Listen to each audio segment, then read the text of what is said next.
2024 में जब चैंपियन बनी कोलकाता नाइट राइडर्स तो क्या उसकी वजह श्रेयस अय्यर नहीं थे? अगर श्रेयस अय्यर इसकी वजह नहीं थे तो फिर 2025 में कोलकाता नाइट राइडर्स 8वें स्थान पर कैसे रहती है? वहीं पर जब कोलकाता नाइट राइडर्स को छोड़ करके 2025 में वो किंग्स 11 पंजाब की तरफ से खेले तो किंग्स 11 पंजाब 11 सालों के बाद आईपीएल में फाइनल खेलती हुई नजर आई।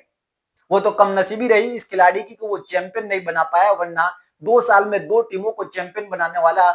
टी20 इतिहास का एकमात्र खिलाड़ी बन जाता और एकमात्र कैप्टन बन जाता आईपीएल इतिहास का। ये वही श्रेयस अय्यर है जिन्होंने 2020 में दिल्ली कैपिटल्स को इतिहास में पहली बार फाइनल तक पहुंचाया। 2024 में 10 सालों के बाद कोलकाता नाइट राइडर्स को चैंपियन बनाया। 2025 में 11 सालों के बाद पंजाब को फाइनल तक पहुंचाया और ठीक उसके 10 दिन बाद महाराष्ट्र प्रीमियर लीग में फाल्कन नाम की टीम को उन्होंने चैंपियन बनाते बनाते रह गए और फाइनल तक पहुंचा दिया। आईपीएल इतिहास में पहली बार ऐसा हुआ होगा कि कोई कप्तान जो अपनी टीम को चैंपियन बनाता है और उसके अगले ही साल उसको रिलीज कर दिया जाता है और बाहर कर दिया जाता है और वो दूसरी टीम से खेलता हुआ नजर आता है, और वो प्लेयर है श्रेयस अय्यर। लेकिन श्रेयस अय्यर क्यों बाहर हुए और श्रेयस अय्यर किस वजह से बाहर हुए ये अभी तक पता नहीं चला, लेकिन बीच में उन्होंने एक इंटरव्यू दिया और उसमें संकेत जरूर नजर आते हैं उनकी तरफ से कि क्यों उनको बाहर किया गया, या फिर कहे कि श्रेयस अय्यर खुद अपने आप से इस टीम से बाहर हुए।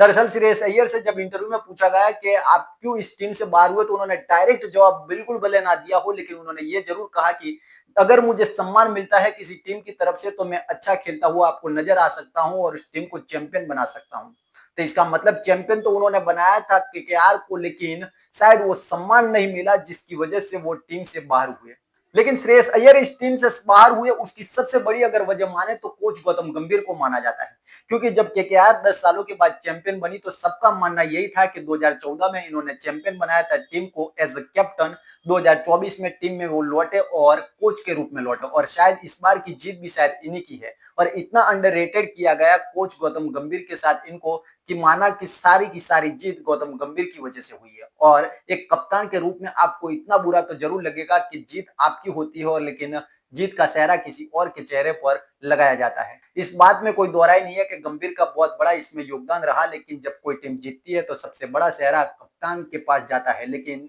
यहाँ पर बिल्कुल उल्टा होता है। गौतम गंभीर को सब कुछ कहा गया और कहा गया कि गौतम गंभीर की वजह से ये टीम चैंपियन बनी और इनको इतना अंडररेटेड किया गया कि लगा कि कोई कप्तान है ही नहीं है इस टीम में, जानो कि एक कठपुतली बनकर के वो रह गए।